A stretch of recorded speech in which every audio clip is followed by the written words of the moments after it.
We're going live. KSA Kris here, the Real Estate Blitz, and I'm pretty pumped about this one. I have the one and only Michael Hellickson, Club Wealth, and it was really cool because I didn't know if we were going to be able to get him on, but I reached out to him. We had some mutual friends, and I think the big reason why I wanted to get him on today,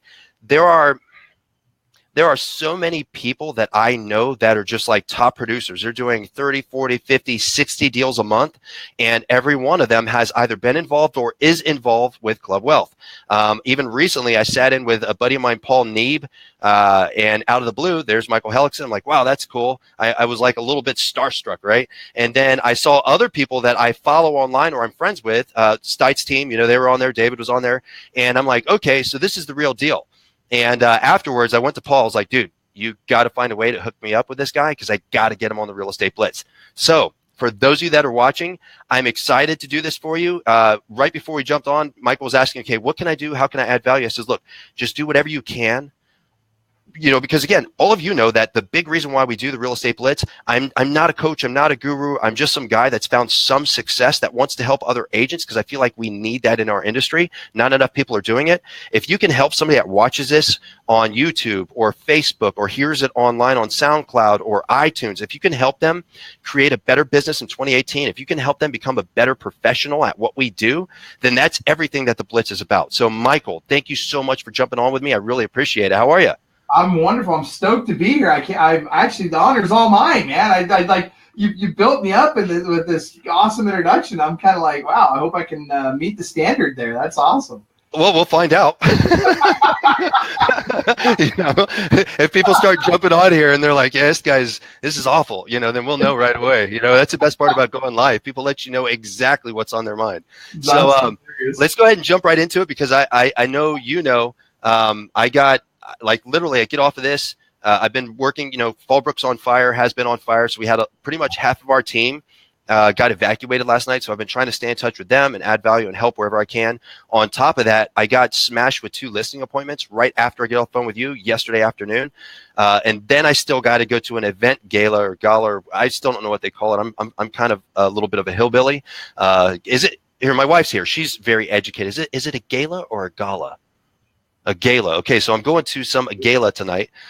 So I want to make sure we cook through this. So real quick, because I read your story, but not everybody has read your story. Almost everybody I know has heard of you. It's almost like the candy-coated unicorn. Seriously, like you're a myth. And I would even say, like, if I had met you before I saw you online, if I had met you in a store, I would have recognized you because what my mind is, as far as this candy-coated unicorn, is completely different from who I, see. So tell us a little bit about who you are and what you do. Candy-coated, that's awesome. I'm totally going to tell my wife, sweetie, I'm a candy-coated unicorn. Come on now.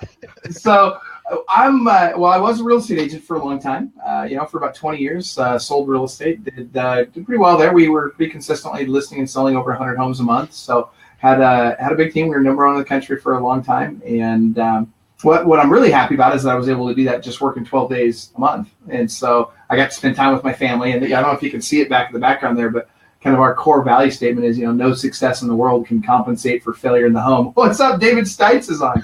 Yeah. Or Sandy. I'm sorry. It's Sandy Stites. We got the boss. I love it. So now what I get to do is I am a full-time coach, and I get to help other real estate agents, have a great life while making a ton of money. And one or the other, one without the other can be challenging. So it's nice to be able to find a way to balance both. And that's kind of what we do. A lot of people call us the team building company, but yeah, that's my role now. That's pretty cool. I mean, I've kind of read up on the story, and it's unique. My view has always been whenever you sort of like even our team, whenever you see somebody and all of a sudden they're everywhere, it's easy to sit there and go, well, they just started. And I'm like, no, man, this is like years. No entrepreneur that's truly worth their salt believes that. Like, it takes work, it takes energy, and it has to be followed in order to get to where you are. It has to be followed by a ton of success to lead to that point. So that's very cool. So how did Club Wealth itself sort of start? Like, what was it? There had to be a moment where, you probably were doing just fine being an agent and succeeding, but there must have been a moment where it's like, I got to create Club Wealth. I have to do this, like some type of driving passion. Well, it's funny because Club Wealth got started twice, and so we started and then we stopped and then we get started again, and so it's kind of the first time we got started, it was really just, I was doing a lot of business and a lot of my buddies around the country were saying, hey, why don't you teach me how to do it? And it was just logistically, it was just getting hard to just answer everybody's questions without putting a system to it. And so, that's when we decided, okay, well, we're going to create Club Wealth. That was in 2001. So we started putting a system to it so that we could disseminate the information and, put just some organization to it. Then I picked the wrong fight in 2007. So you guys have the BRE. You're in California, right? You got the BRE. Right. Still the BRE, is that what they call it still? Mm-hmm. Okay. So imagine this. Imagine if you caught the BRE breaking the law, right? What would you do? Who do you report the BRE to? Right. That's the problem, right? Well, so in Washington State, we have something called the Department of Real Estate Licensing, and I caught them breaking the law. And it was to make a very long story short, we took them to court. We got a court order that said they'd stop doing it. They got pretty upset about that. That was not a great career move on my part. And that kind of kicked off World War III between me and those guys. And they came after me. They couldn't find a way to get us out of the business, so they dropped it. And then I found out in 2010 that they were breaking the law again. So we took them to court again. And while we were scheduling the hearing dates, they decided, hey, rather than go to court with this guy where we know we're going to lose, why don't we just take his real estate license away and see if he goes away? So they literally, with no warning, no nothing, in the middle of trying to schedule these hearings, they literally revoked our real estate licenses.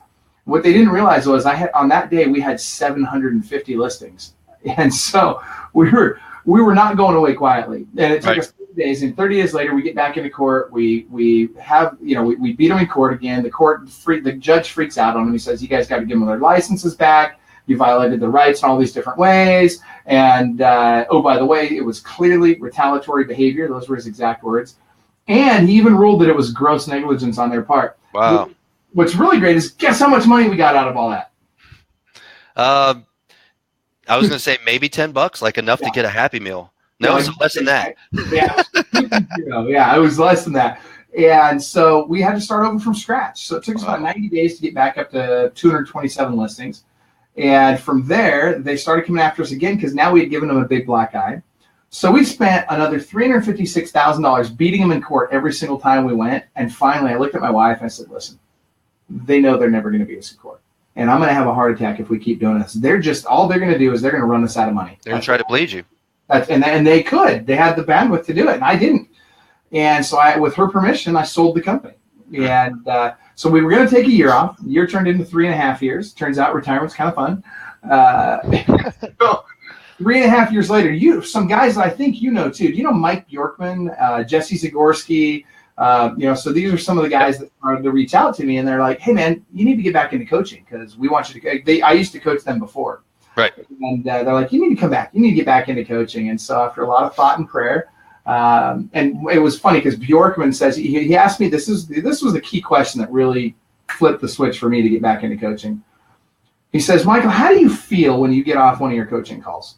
How do you feel at the end of that call?" And I feel like I have value. I feel like I was able to help someone and bring value to their life, which makes me feel like I'm valuable to the world, and that I have a goal or a purpose. And he's like, "You're a moron if you don't get back into coaching." Right. Well, I think it's for a lot of people, depending on what it is. It's A, an obsession. B, it's a passion, and they both feed off of each other. It's like its own ecosystem, So that's really cool. What a cool story. And what's interesting that you just brought up something which leads me kind of to my next question. You work with some of the top producing agents, teams, and brokers in the business.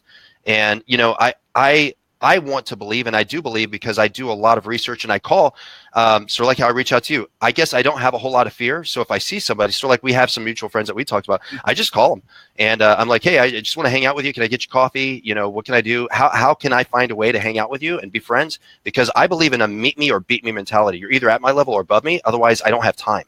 I just don't.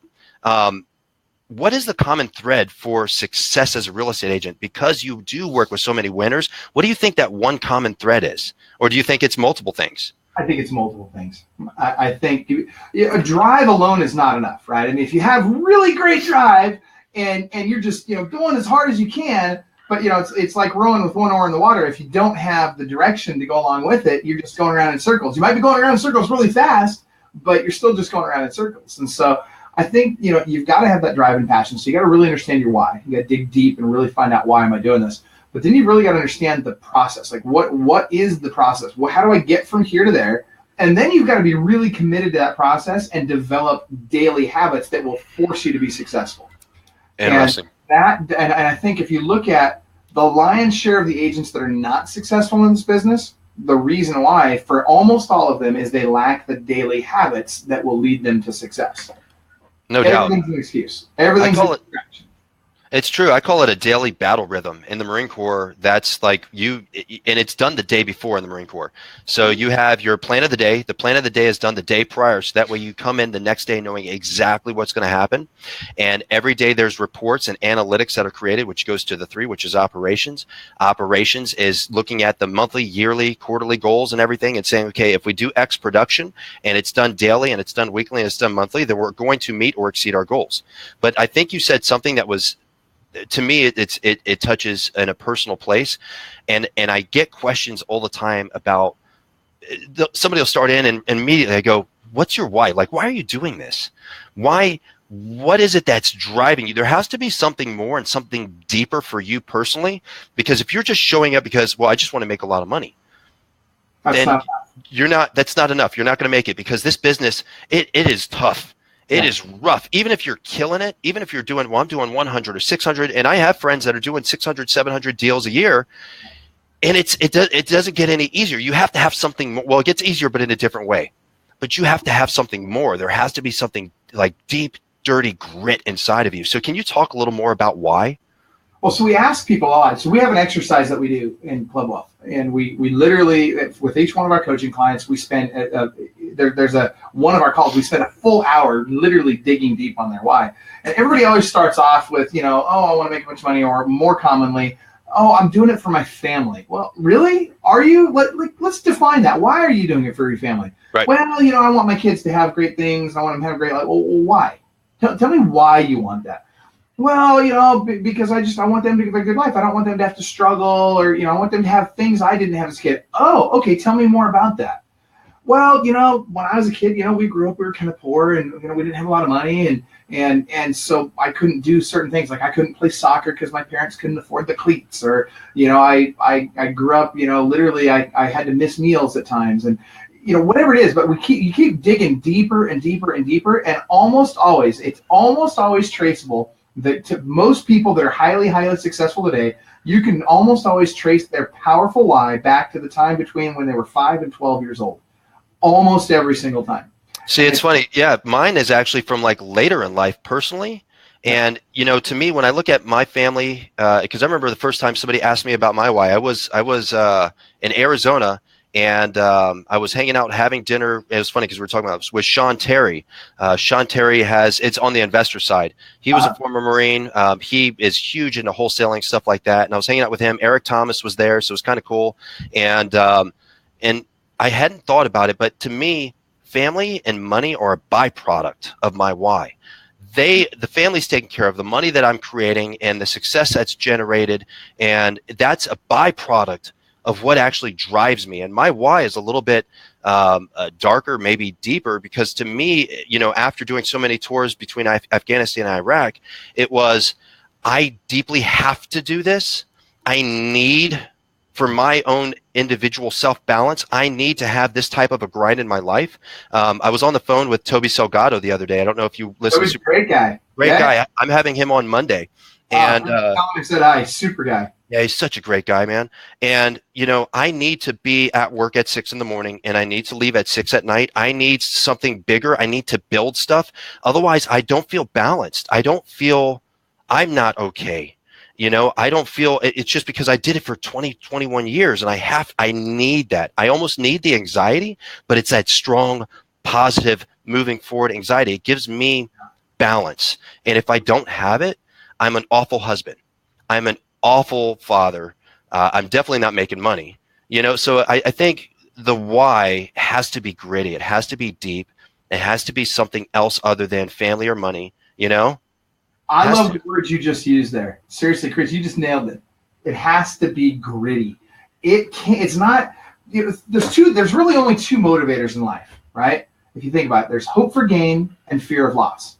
99% of the population, and that's not a hard statistic. I'm just saying most of us are motivated by fear of loss more than we are by hope for gain. And that fear of loss may or may not involve us personally, right?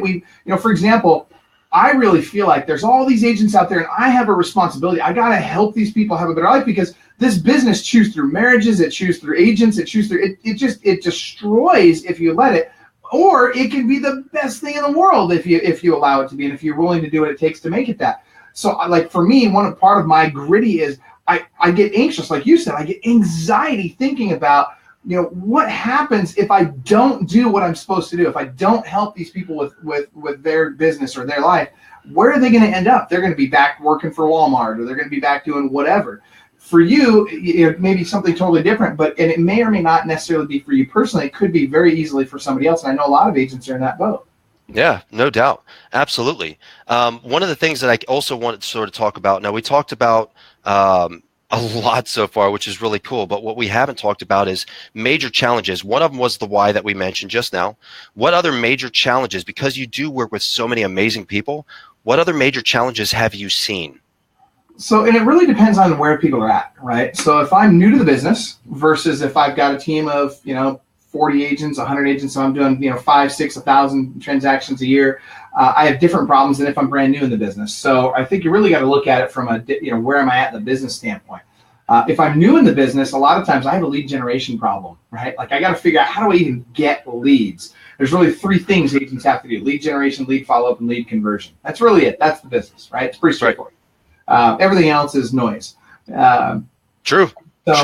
It starts off, and most agents have a lead generation problem to start off with. But that's my belief, is that for people that are starting to do a few transactions, and they've been in the business a little bit, most people that are in that boat don't have a lead generation problem. They have a lead follow-up and a lead conversion problem. Now, if I'm a big team, I have entirely different problems. I've probably dialed in my lead generation, lead follow-up, and lead conversion. I'm good at all 3. But now I've got to learn, how do I run a business, and how do I build a culture around all these passionate people that are all very successful? They all are entrepreneurial minded. How do I bring that all together? How do I keep them all happy? How do I keep them all motivated? And how do I help them all succeed without it all imploding?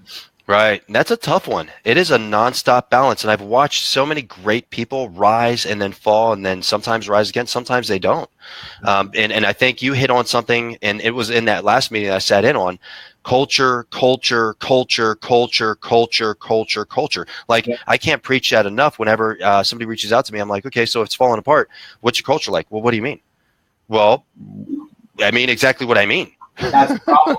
That's exactly right. And if they don't understand, if you ask somebody, what's your culture on your team, if they can't articulate it, that's the problem. Yep. And 9 times out of 10, it starts at the top and works its way down.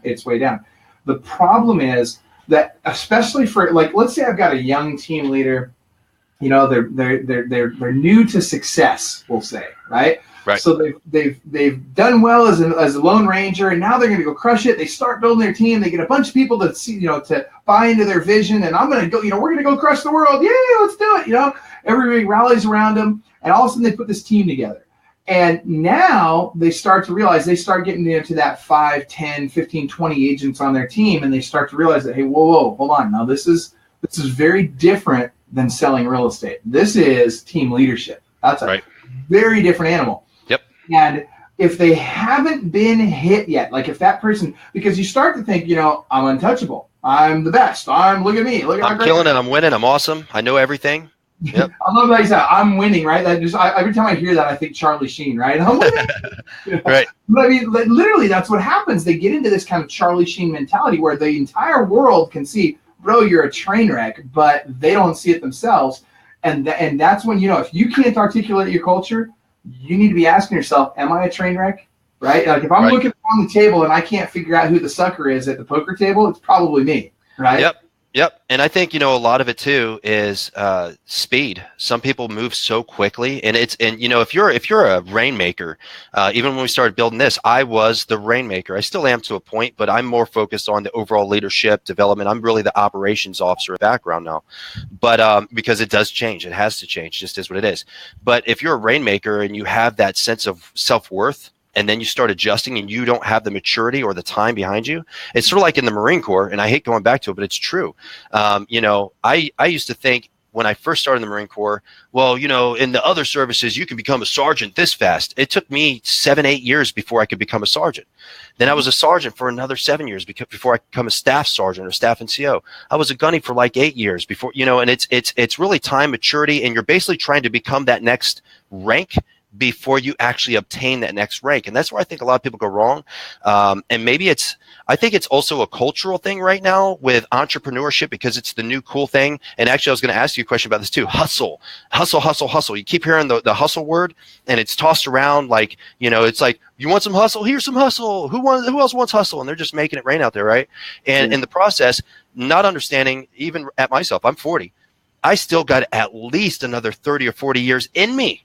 Yeah. Right before I leave this planet, God willing.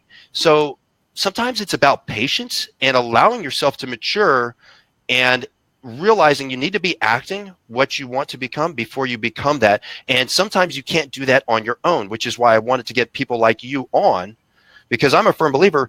Do you think Tom Brady would have ever become Tom Brady without Bill Belichick? Nope. Honestly, let's be honest. Nope. No way.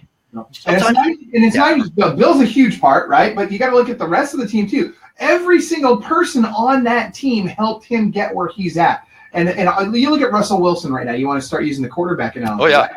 Russell Wilson's getting hit harder and more often than any quarterback in the league right now. But he's handling it with poise. But last year he got beat up so bad toward the end of the year, you could see the light just dimming in that man, right? Right. Because he didn't have the support around him. He didn't have the people like, the coach, and let's call it what it is, like Pete Carroll, right? I mean, he's the guy. Pete Carroll's magic. Oh my gosh. I mean, he's the guy.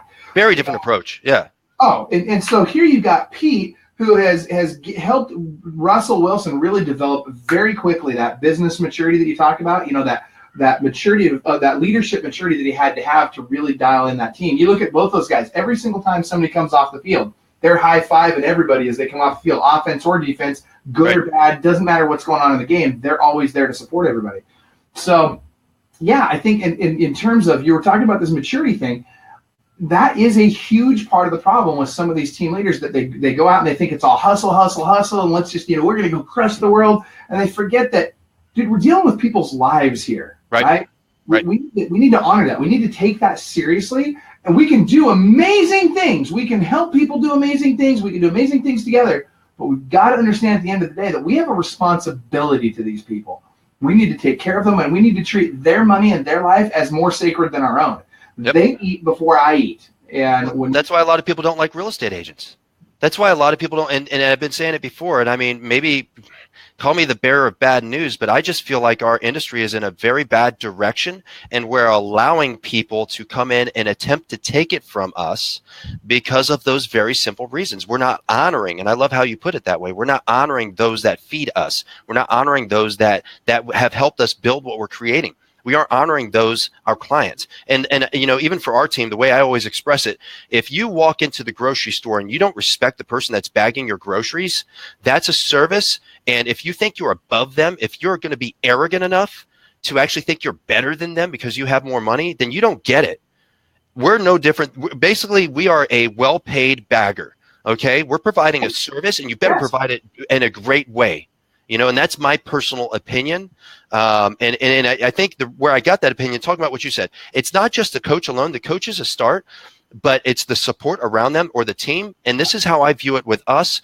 It's I think I mentioned it to you, the meet me or beat me mentality, or another way of putting it is guilty by association. Outside of being coached, which I have always had on the investment side a coach, on the real estate agent side, I've always had a coach up until recently. So I'm looking for new coaching, just to let you know. That's between you and I.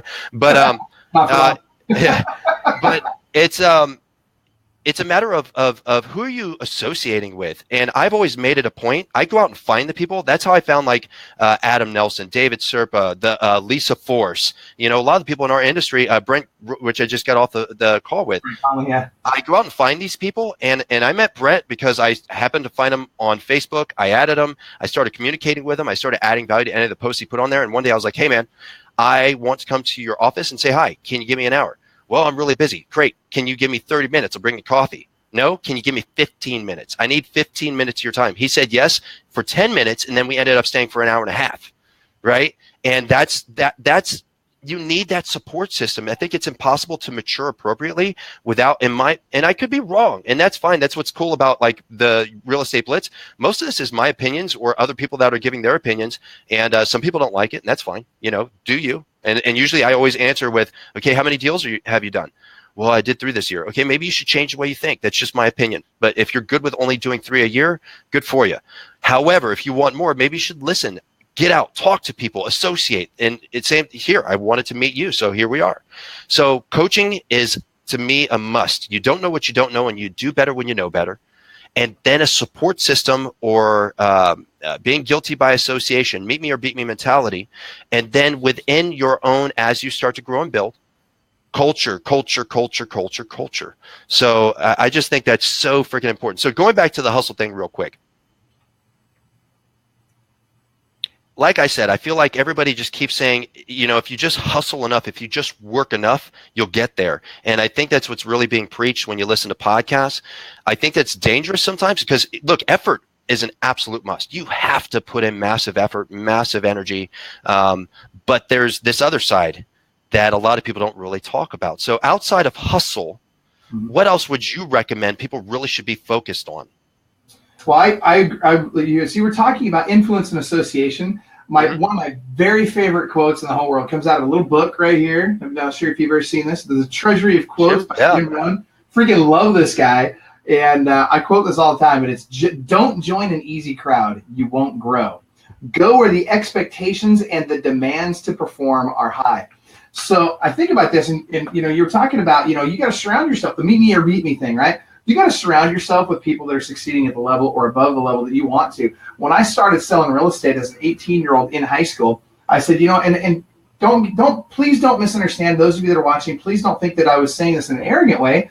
But if I want to make $100,000, well, by golly, I'm not going to take advice from anybody that makes less than $100,000 because that's what I want to do. If I want to have a great marriage, I'm not going to take advice from somebody who's been divorced 6 times.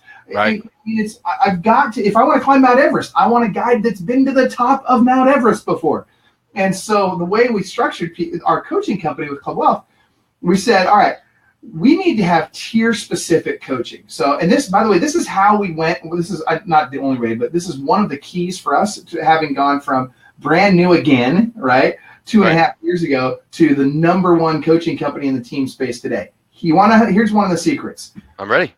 We said, we're going to segregate everybody in the group. We're going to say, okay, if I made $0 to $150,000, I'm in tier 1. I got different problems than the guy that's doing 1,000 transactions a year. If I'm doing, 25 to 75 transactions a year, I'm in tier 2. If I'm 75 to 150 transactions, I'm tier 3. Tier 4 is 150 to 250 transactions, and tier 5 is 250 units and higher. And each of those tiers have very different problems. And now what happens is I get to mastermind people that are succeeding at the level that I'm at. My coach, if I'm in tier 2, my coach is in tier 3. So I'm not taking advice from somebody who's in the same tier as I am. I'm taking advice from the guy that's doing double what I'm doing, triple what I'm doing. I've seen a lot of coaching programs, and I won't say specific ones, but I've seen other coaching programs where that's honestly where they suck so bad. And I did a couple videos that did very well on YouTube talking about one in particular. And I literally had people from all over the nation calling and saying, I joined the same coaching program because I was in the coaching program at the time. And they're like, this is awful. And I feel like I'm screwing up. And this is what I told them. I says, you need to go and demand. If you're paying that much money, demand that they don't give you somebody that's doing worse than you. Yeah. You demand that they really adjust based, because, well, we're going to base off personality. But as for me, I interviewed multiple coaches because the first 2 they gave me, I says, look, I literally will walk all over this person and I will not respect them. I'm very comfortable with who I am and what I'm about. I've just been in my body for a long time. I've led hundreds of Marines into combat. I can't deal with a guy that's going to be timid with me. I need somebody that's going to say, Chris, I hear you. You're wrong. This is where you are. This is what you got to do. And let's go a little bit deeper. I think it's a fear issue. Are you afraid of this? Well, yeah, actually I am. Okay, cut it out.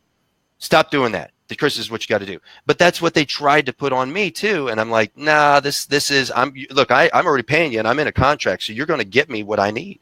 And I think, so I love what you guys are doing, which is why I'm so glad that I had you on. Dude, you are hitting on so many cylinders here. I got to tell you, and not to go negative, but there's some serious problems with a lot of the coaching programs out there. Number one, you've got people doing 25 deals a year trying to tell somebody that's doing 150 how to do 300. Are you kidding me? Right.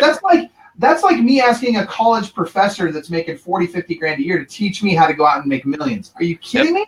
No, I want to learn from, Bill Gates or from somebody that's done something, right? Let me learn from Elon Musk, right? So the next one is that because these guys haven't been there, they can't, just to your point, you're not going to respect them. You're not going to listen to them. You're not going to do what they tell you to do. But now watch this. I pair you with a coach that's doing to double what you've ever done before. And you know that the goal, that they're not going to be your coach forever. They're going to be your goal until you get to this level here. And then we got another coach we're going to have you work with that's doing this, and he's going to get you to that level. And then it's you really have to be in tune with, if I want to succeed, I need to be listening to people that can call me on my own BS, that are going to tell me, hey, look, right? Right. And I'll give you an example. Like I had a client today, does 400 transactions a year. Actually, it was yesterday. Does 400 transactions a year. Awesome guy. And I told him, I was having a conversation with him about a particular part of his business, and we had talked about it a year ago. And I said, wait a minute. I said, are you telling me that you're still messing this up? What are you doing? And I said, okay, go into our Facebook group right now. So I made him go into our Facebook group, and I said, you're gonna put in there that I hereby authorize Michael to run my credit card for $2,500, and if I don't have this done by next week. And also, I'm going to take that money, if he doesn't do it, and I'm going to give it to the political party that he doesn't support. And I'm going to do it in his name and give him his contact info so they harass him for the rest of his life for money. Right. Michael Quarles, who started off, he started as a mentor, turned into a coach, and then has become like a huge mentor of mine. This is on the investor side. Mm-hmm. And he really beat me up one day because we were friends and because he was a mentor of mine. I was hearing him, but I wasn't implementing certain things because I'm like, well, it's cool. And he says, look, this is what I want you to do it right now. Pull out your checkbook. You're going to write a $10,000 check. I hear you mention this guy in the market that you don't like. You are going today. And I want you to call me while you're giving it to him. And I want you to give him that $10,000 check and basically say, look, this is going to be yours if I don't produce X by X day, because you know what? And I did, and it like changed my whole mindset, all of it. And I actually still do it now. And I'm like, you know what? If I don't accomplish this is what I'm going to do in return. And I feed myself certain gimmies. I don't like to spend money. My wife, who's in here, she loves boots and spending money. Yep, she's like this. She's in the victory pose. She loves it. I don't spend a lot of money, but I will give myself, like the Audi I just bought. I'm like, I'm gonna get myself this Audi if I do this. And if I don't, you know what? I'm gonna do something else big for somebody because I can't do it. It's just a choice in changing the way that I think. And he did the same thing to me. And ever since then, it's been a mindset shift. And it's easy not to do certain things, especially if you're winning. I think that's a big one. If you're winning, it's so easy not to do the things that need to be done, or it's easy to walk away from the basics. And so many people walk away from, I did it recently. I stopped doing some of the basics. As soon as I turn it back on, I'm like, oh, okay, wow. And I tell agents all the time, it's almost like bouncing off the bottom. They start and then they forget about this space here. They're spending so much energy on closing out this because, I'm going to make a ton of money. But all here, why are you not prospecting every day? 3 hours a day. Why aren't you doing this? Why aren't you here? Why aren't you in this space? Why aren't you following up with people? So that's a form of prospecting as well, and building out. This is a time, right? So yep. Time, and also all of this is white space to produce more deals. So you keep going. You're not hitting plateaus. Then they get the roller coaster. Even worse. Then they're going like this, and they're always wondering. It looks like we have a couple people that popped on real quick. Let's hit this up. So Bill, most companies have their mentors who do nothing train. It is a really bad move, but it happens all the time. He's talking about essentially, so they got people that aren't producing that are now doing all the training. And it's like, are you freaking kidding me? I agree with you, Bill. I'm 100% on board with you. Why in the world would and you know they say, right, those who can't do, teach. Right. That is exactly the problem. The only people that should be doing the teaching are the ones that have done. That's one of the problems with a lot of the Facebook groups out there, right? You get all these people that have never done anything that talk as if they're the expert, and too many people are listening. It's like, you got to learn to tune that out. If you can't tune that garbage out, you're going to end up doing that same thing. It's like a computer, garbage in, garbage out. Yep, absolutely. You have to protect your mind. I definitely agree. Tommy Taylor, I love Tommy T. Nailed it. Soar like an eagle or scratch like a chicken. Yeah, that's true, Tommy. You're 100% right. Actually, I saw him just the other night at Brian Decker had an event out in wine country, and he was over there. It was pretty cool. So I want to ask you something, because I'm a firm believer, and again, it's because I was in the Marine Corps, and in order to progress in the Marine Corps and survive 20 plus years in it, they reward aggressive personalities. It's the Marine Corps, right? But also it's about lifelong learning. You literally have to continually progress or you can't stay. And that's how the Marine Corps is structured. If you're not going to progress in your knowledge or your learning, they will make sure you're gone. So outside of coaching specific, now let's talk about all the other stuff. What would be your recommendations for people to be consuming information, content, or anything else so they can be down that lifelong learning path so they can better their business? Well, number one, to Tommy's point, he's talking about chickens and, eagles and chickens. We have a saying that, that eagles don't flock with turkeys. Right? That's true. So stop surrounding yourself with turkeys. Because if I'm around turkeys all day, all I'm going to do is become a turkey. So if I want to be constantly progressing, I got to try and become the dumbest person in the room as often as possible. So I want to put myself in situations where I'm sitting at the table, I'm looking around this table, I'm thinking, wow, I'm not even sure I belong in this room. I'm doing everything I can to learn from them. It means you're in the right place. Yeah. I mean, if you're literally sitting there and you feel like you just started the business, even, I have a couple people that I talk to, it could be a 30-minute conversation and I'm mentally and emotionally exhausted. I'm exhausted. Yep. That's where I want to be personally. That's personally where I want to be. It looks like Bill chimed back in here. Why do people pay Tony $10,000? For one reason, he delivers. That's very right. Cool. So I know you're talking about Tony Robbins. Yeah. Cool. Yeah. So but it's true. And by the way, this, whether you're talking about coaching or you're even talking about your real estate business, right? Write this down. Price is only an issue in the absence of value. If you're bringing the value, people will pay whatever it takes for it, right? It doesn't matter what it costs if it's going to get them what they want. Like if I said to you, hey, here's a thing of water, and I want to sell this water for $10,000. You'd be like, well, heck no, I'm not going to buy that thing of water for $10,000. But I'll tell you what, if I told you that inside this was the antidote to the poison you just drank, you'd pay me $10,000, wouldn't you? Have you heard about that guy? I saw this on TV. My wife started recording this show because she knows I like watching. I don't watch TV much; it's very rare. But what's the name of it, hun? The one with 2 chains on it, the most expensivest. It's called The Most Expensivest, right? And 2 Chainz hosts it, so it's just absolutely awesome and very, very, very entertaining. There's this guy that sells air. He literally cans air, and it's air from different places, and he's just selling you air. And we're talking about thousands of dollars for canned air. And he's like, are you serious, man? Like, because I'm breathing air right now. He's like, yeah, but this is special air for. And like when you listen to him, I'm listening to it. I'm like, hell, maybe I should get on the air train. Maybe I should buy some of this. Like, that sounds like some serious air. Like, and that's really what you're talking about. You're all over the world that are buying this air. It's a multi-million-dollar business to selling air. Air, folks. That's why. But again, you're talking about it's the value. It's the value. What's the value of it? And I got one more. Right next to you there. What's that thing right behind you to your left? Look to your left. Right there. At what point? Not behind you. Oh, yeah. This is the goofiest thing ever. I had a buddy of mine, and he told me, because I invest, we have a ton of stock, stuff like that. Not so much anymore. I'm mostly in real estate. But this is the goofiest thing ever, and it is one of the coolest, smartest moves and best commodities, folks. If you're looking for investments on stocks, like this is unbelievable, and people buy it. People buy it. I buy it. At some point, there was a couple of hippies standing around talking about, dude, this is really good spring water. Yeah, man, we should sell it. There's one. It's tap water. It says on the bottle PepsiCo sells it. Avion, or is it, what was it, hon? I think Aquafina. It's tap water. It says it's literally like, look, don't get it from your sink, get it from our sink, and you buy it. That's crazy. That's absolutely insane. And people, they're just lining up. I'm going to get a whole 32 pack. Let's go. But saying, I can't get paid enough on commission. Are you kidding me? Right. What do you mean you can't get a 7% or an 8% commission? That's on you, bro. Somebody hit me up about that on YouTube, and I've been going back and forth. He goes back. We've been going back and forth on value. I do charge 7, 8, sometimes more, depending on what I'm bringing to the table and creating for somebody. And one of the programs I think I told you about, or even I have a buddy of mine, he charges anywhere from 10% or more on commissions, usually luxury homes. And then he basically shows a justification on it. And they're like, okay, great, whatever. Why not? You can. It's just a matter of where are you, what do you do, and what's the value that you're preaching.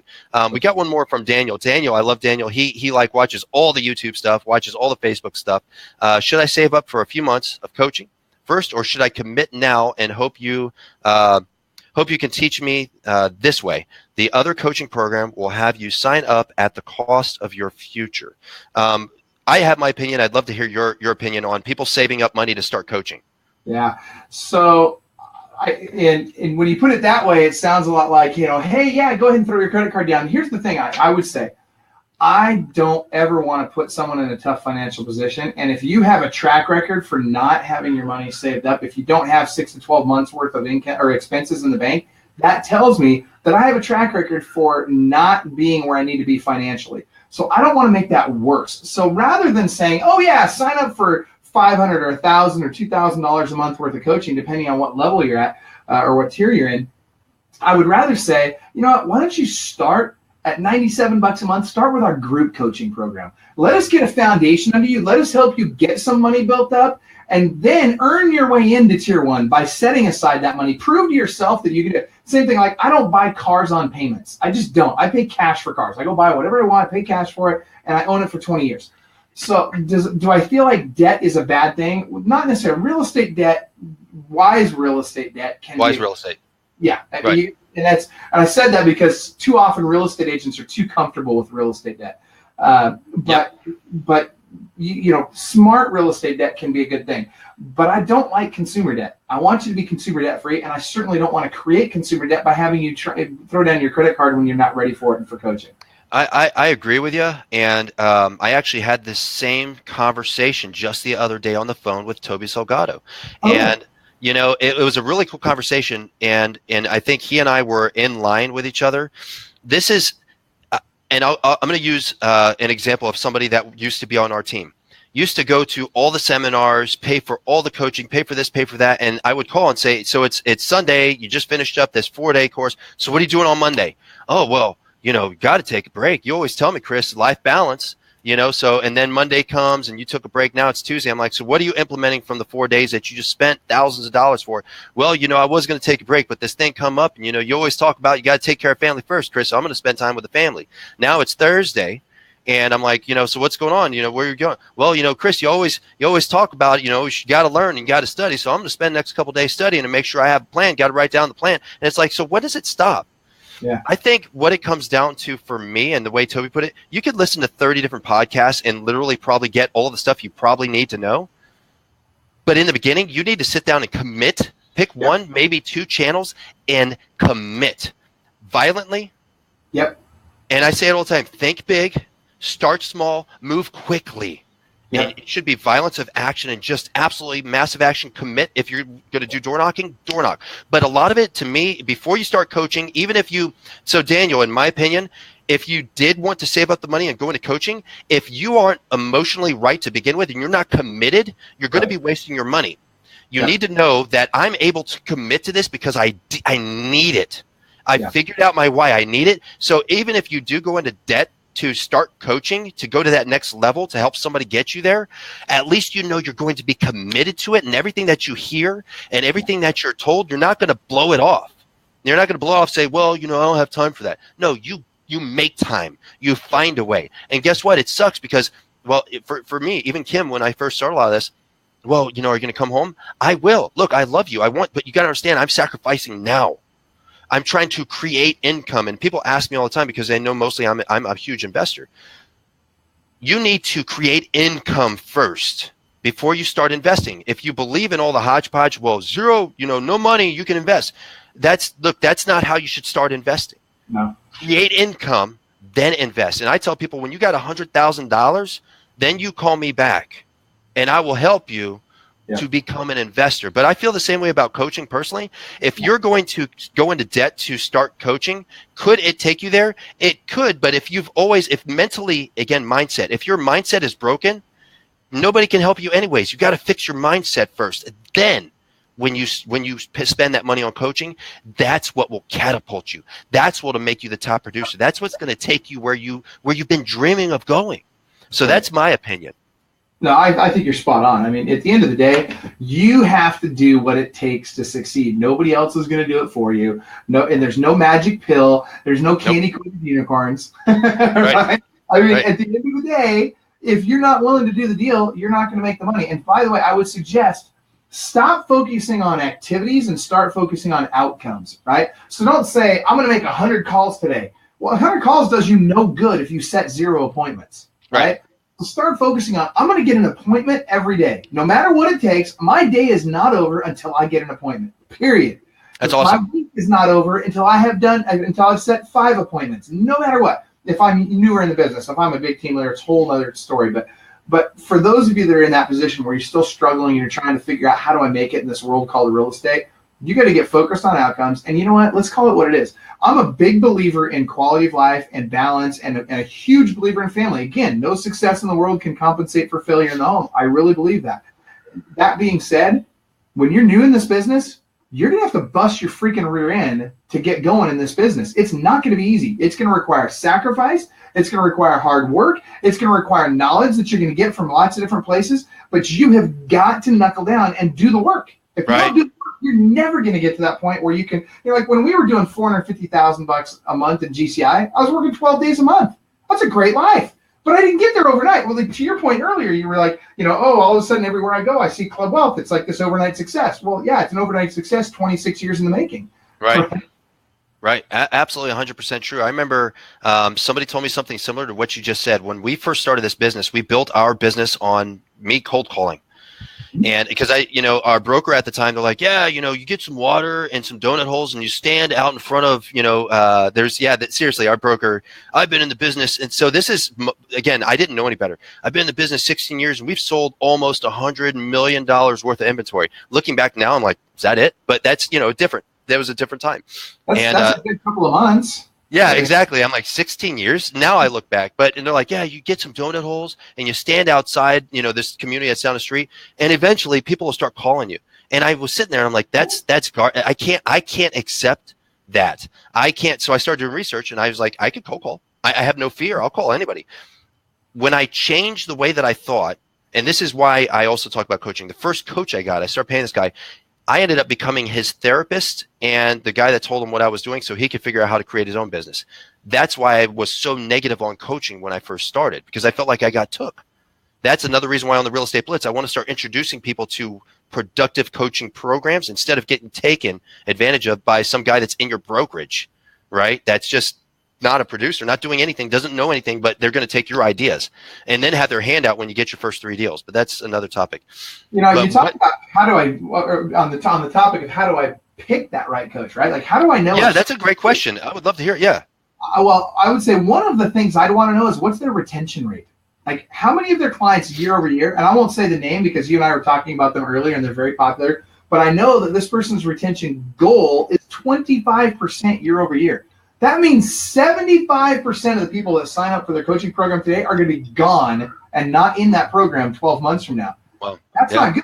And a good indicator of that is a couple of things. One, will they guarantee my success? In other words, if I don't succeed at a certain level, will they give me my money back? And I'll tell you, because I don't want somebody even in our program, if they're not having success with it, I don't even want them in our program. If it's not a good fit for them, I don't want. It's probably not a good fit for us. So we don't lock them in for a year. And that's the other thing. Do they lock me in for a whole year, or can I cancel? Is there a reasonable cancellation policy? And so there's all these things you got to start looking at. How many clients does the average coach get to have? Like we limit our coaches. a lot of these coaching programs out there, you'll have coaches that have never sold real estate before, and they've got 45, 75 clients. Right. How can you know my business if you've got 50, 60, 70 clients? Well, because they're listening to the clients that are actually winning and then just regurgitating information. Let's just be honest. Yeah.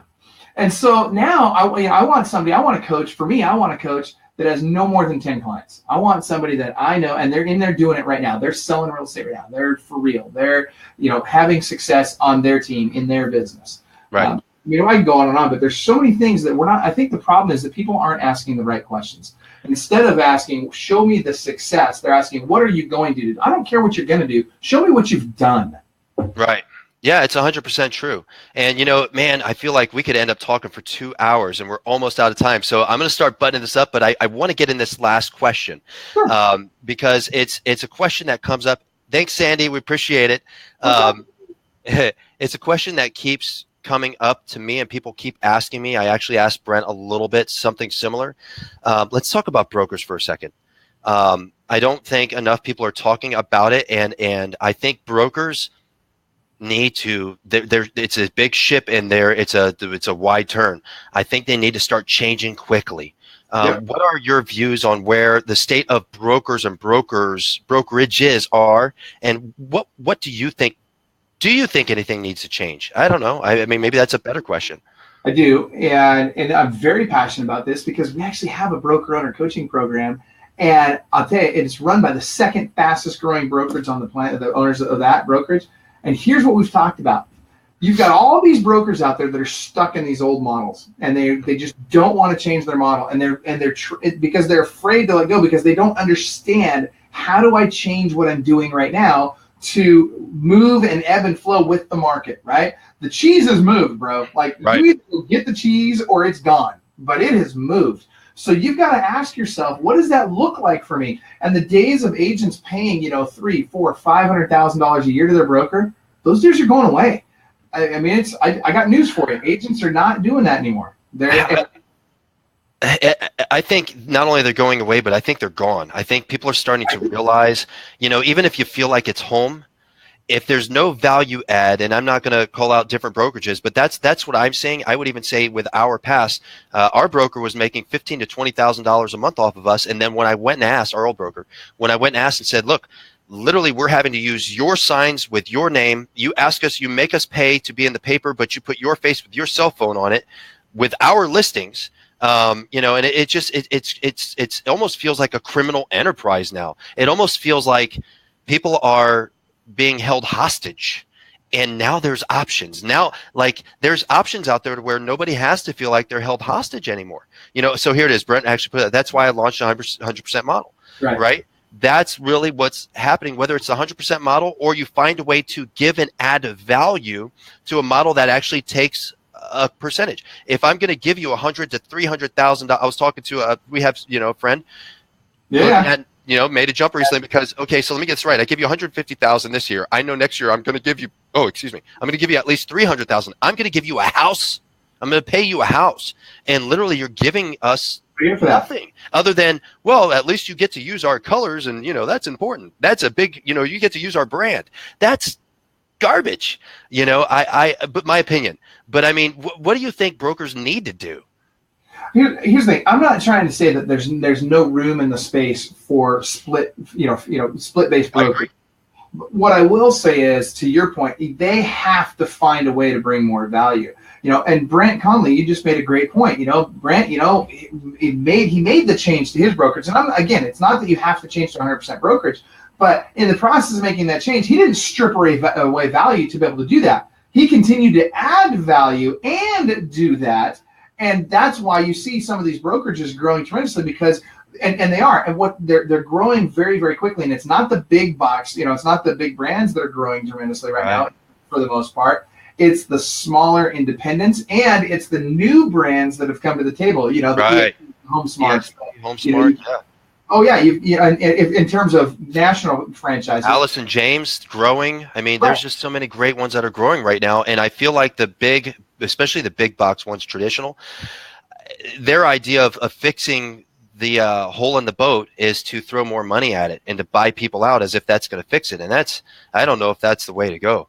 Well, here's the thing. You've got to ask yourself, what value can I bring an agent, and which agent is my target, right? So I think if I'm a broker today, the very first thing I got to ask is, who do I want in my brokerage? Do I want the big teams? And if I do, then I've got to cater to the big teams, and I've got to understand. And by the way, for those of you that aren't watching what's going on in the world, teams are taking over. It's done. Like, it's happening. You cannot stop that train now. They're trying to play all kinds of games like, we're gonna go after them for calling it a team instead of a brokerage or whatever. They can fight that all they want, but the reality is the team model works, and it is taking over real estate. And it's not going away. It's not going away. Going away. So I wrote down something. I don't know if Club Wealth does this, but it's been an idea that I've had for a while.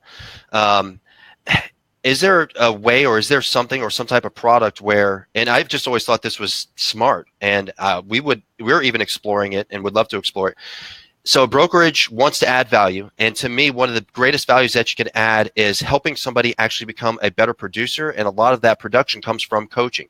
Is there a way a broker could reach out to Club Wealth and say, I want to bring on Club Wealth to be my main coaching program, to where, I'm not spending, a ton of money per agent, but I'm spending some money, or I'm able to invest in the agents to help them actually grow and become more productive until they're able to say, I want more from the coaching program, so I'm willing to take over because I'm producing now?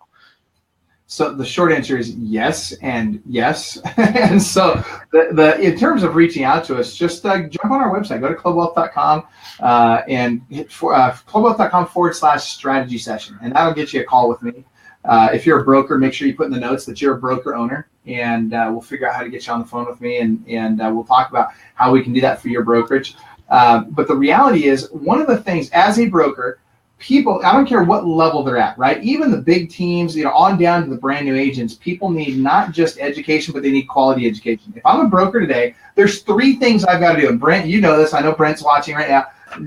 I know you know this, but there's 3 things I got to do. If I want to make more money as a broker, if I want to have a bigger brokerage, have better quality of life, whatever, I've got to recruit, I've got to retain the people I've recruited, and I've got to revive the production of the people that are already in my brokerage. So all 3 of those, recruit, retain, and revive. You've got to do all 3 of those things. Now, if you can master that and you can develop a culture around it where people love being where they are, because here's the reality. People will pay extra to be where they want to be. People, right. I'll give you a perfect example. Would you rather, Chris, live in a trailer park or in a beautiful home? Well, this is a tough one for me because my wife actually knows the answer. I'd rather live in a trailer park, but I'm going to act like I'm my wife right now and say she can't. She's just turned around. I will say a beautiful home. I'm actually like ridiculously goofy simple. I simplify things when it comes to that, but I get what you're saying. I agree. And I think, if people were happy, they were getting value, and they were moving forward, they would absolutely be willing to pay more to the broker because it's home. It feels like home, and they always know it's going to be taken care of, and they're always going to continue to grow and progress and mature. But unfortunately, a lot of brokerages that I've seen or that I engage with, they only do it to a point, and they really aren't pushing the culture within the business. And that's just it. Like, it's not about I've got a pretty office, if I've got the perfect floors or the perfect desks or anything like that. It's not about those things. It's about, do I enjoy the people I work with? Think about this. Most Americans today spend more time with the people at work than they do with their family. So if I want to spend more time with you than I spend with my family, I better enjoy being around you. And right. Most people feel that way, whether they recognize it or not, whether they realize it or not. The fact of the matter is they want to be around people they want to be around. And if you're in a culture that's abrasive or that's not, that just lacks that something, right? That lacks that cohesiveness. It doesn't matter if you can compete on price all you want. You can cut your fees. You can offer 100%, and we'll give you the world, and we won't charge anything. In fact, we'll pay you to be here, and they'll still freaking leave because right. They don't believe in the culture, and the culture doesn't speak to them. Yep, it's almost like, hey, we'll give you $1 million if you go stand in this toxic swamp.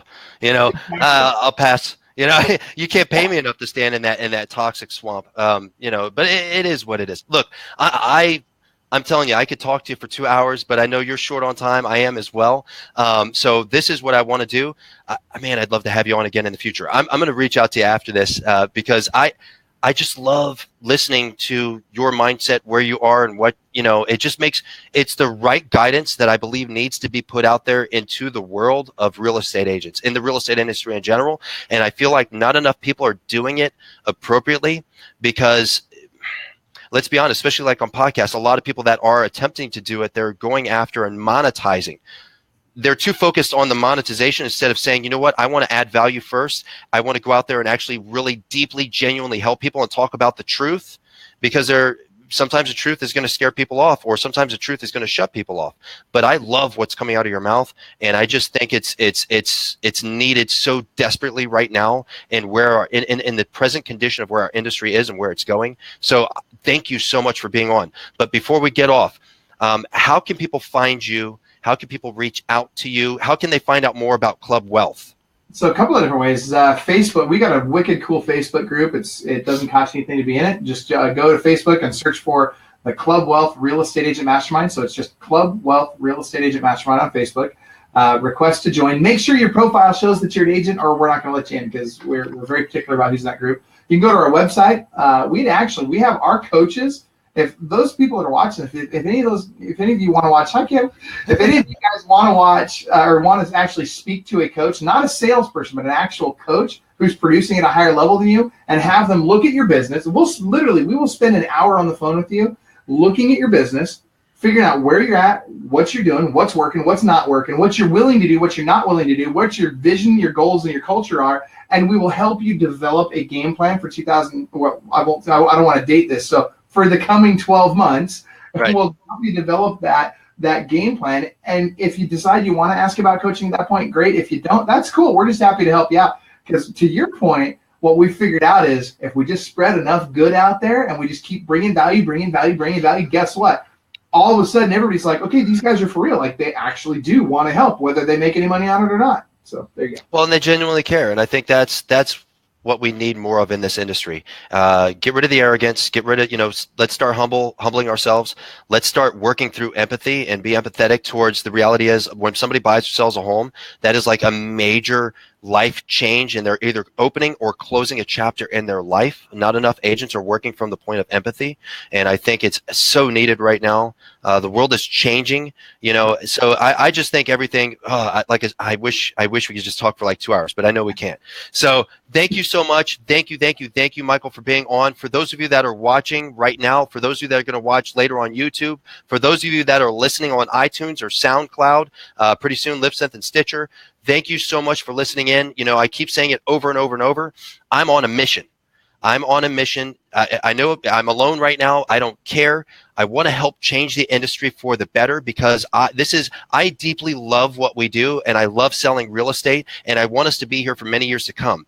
I deeply believe that unless we as agents and brokers start banding together to fight for our industry by creating better agents, better brokerages, and more value to the people that we serve, I deeply believe our industry will die. So this is my way, my one person picking up the flag of rebellion. This is my way of trying to step up and lead the charge to make a change. So please do me a favor, like, share, and comment. If you get value out of this, what you just heard, you need to share it with somebody else. It will change. For me, I took a ton of notes. This is helping change my mindset to create something that's bigger and better than what it is. Because like I say all the time, you don't know what you don't know until you know it. And you do better when you know better. So I'm telling you, if you heard something that's going to change your business today, share it with somebody. Okay? Go out on YouTube, subscribe. This is where I put everything on YouTube first. After it goes on there, the podcast, do me a favor. Just keep adding value. Keep helping each other. Help other people in your office. Stop being an island. Stop being an island. Stop being greedy. Stop being arrogant. Get out there and live this dream. We all are so blessed to be in America. For those of us that are listening, and I have a lot of people that are outside of America listening too. We're so blessed to be in this industry. We're so blessed to be able to create our own economy. That's the huge part. If you dig deep, you have the opportunity to create your own economy. Nobody can tell you what you're worth. You create what you're worth, right? So get out there and do great things. That's all I'm asking for. Michael, thank you so much. I really appreciate it. Everybody watching and listening, thank you so much. KSA Kris here, the Real Estate Blitz. Michael, if you stay on for a second, I'm going to go ahead and end the podcast or the broadcast, and then I'll just thank you personally as well. All right, everybody, we'll see you later.